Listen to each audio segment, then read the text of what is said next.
Good evening. For the first time in nearly 20 years, we are hearing from the most recent person of interest in Jacob Wetterling's kidnapping. WCCO spoke with Danny Heinrich in 1996. The interview was done in his car with a hidden camera and microphone.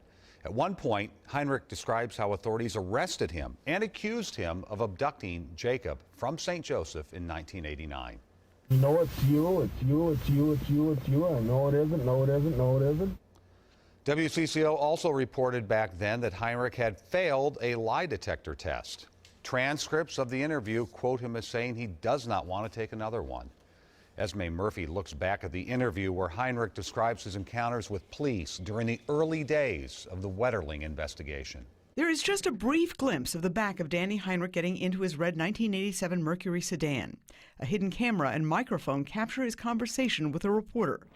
Heinrich says he doesn't know where he was the night of Jacob's abduction. I don't keep track of last week or the week before. It's probably home. In 1996, investigators showed WCCO this image of a footprint from Jacob's abduction scene and told us that it was consistent with Heinrich's shoe print.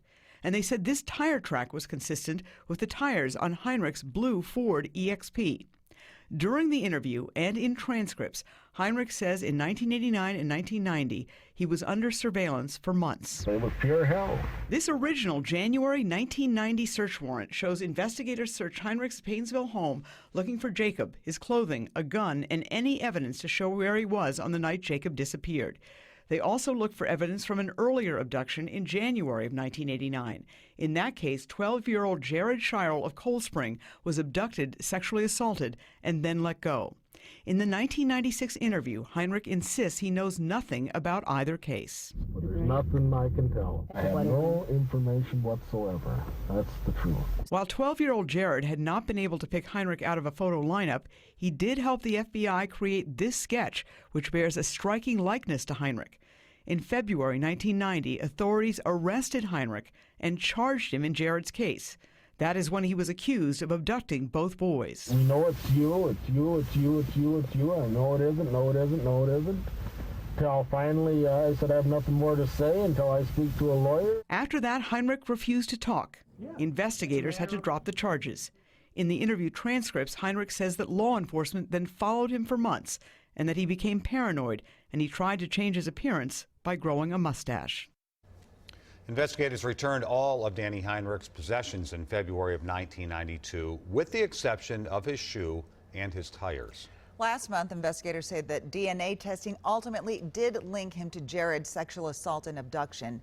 But Heinrich cannot be charged again because the statute of limitations has run out. If you have any information about him or the Wetterling case, please call the FBI at 763-569-8000 or the Stearns County Sheriff's Office at 320-259-3700.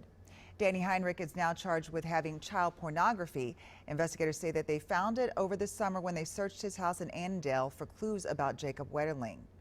They say they also discovered secret recordings of kids riding bikes and bins of boys' clothing. Just today, Heinrich asked to waive his right to a speedy trial.